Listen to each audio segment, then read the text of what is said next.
أعوذ بالله من الشيطان الرجيم. بسم الله الرحمن الرحيم. وإلهكم إله واحد لا إله إلا هو الرحمن لا إله إلا هو الرحمن الرحیم. وَإِلَٰهُكُمْ، اور تمہارا معبود من جس کی عبادت کی جائے، جس کا کہنا مانا جائے، جس کے حکموں پہ چلا جائے، جس کے دیے ہوئے طریقے زندگی پہ عمل کیا جائے، جس کے کسی حکم کا انکار نہ کیا جائے، جس کے پالنے والے کی شکر گزاری کی جائے، اور اس کے پالن ہار کو یہ سمجھا جائے کہ یہی میرا خیال رکھنے والا ہے. الہ واحد، وہ ایک ذات ہے، وہ ایک ہی معبود ہے، ایک ہی اللہ ہے جو کہ ایک ہی ہے، یکتا ہے. لامین نہیں، الہ، عبادت کے لائق، اللہ، سوائے اس کے نہیں ہے کوئی عبادت کے لائق سوائے اس کے کہ کسی کی بات مانی جائے، کسی اور کے آگے سر جھکایا جائے، کسی اور کے آگے مراسم عبودیت ادا کیے جائیں.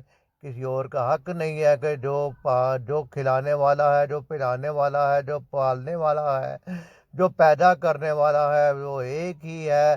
اور اس کی ساتھ بندگی میں، کہنا ماننے میں، اطاعت کرنے میں، مراسم عبودیت کے لیے، سجدہ کے لیے، نظر نیاز کے لیے، دعا کے لیے، جو کہ صرف الہ واحد کا حق ہے، عبادت کے لائق صرف وہی ہے، نہیں ہے کوئی. الہ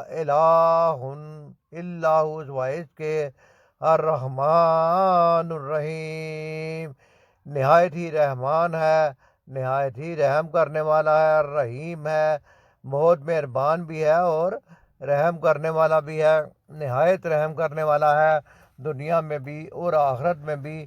آخرت میں بھی ہمارے اوپر شفقت کی، رحمت کی نظر رکھے گا. کسی کو یہ الزام نہیں ہونا چاہیے کہ میں اپنی عبادت کے طور پہ جنت میں داخل ہو جاؤں گا.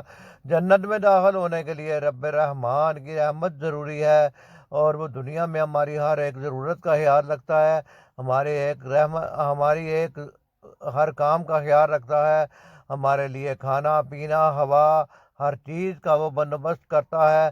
ہم بچپن سے لے کے موت تک رزق کا بندوبست کرتا ہے. لہذا جو ہمارا اتنا خیال رکھتا ہے، حق بھی اسی کا بنتا ہے کہ اسی کا کہنا مانا جائے، اسی کے دیے ہوئے حکم پر چلا جائے، اسی کی پیروی کی جائے قدم قدم پر. سورۃ بقرہ کی آیت نمبر 163 کا ترجمہ پڑھا گیا ہے. مفہوم اس آیت کا یہ ہے، لوگوں تمہارا معبود خدا واحد ہے، اس بڑے مہربان اور رحم کرنے والے کے سوا کوئی عبادت کے لائق نہیں ہے. کسی کی بندگی نہ کی جائے، کسی کے در پہ نہ جایا جائے.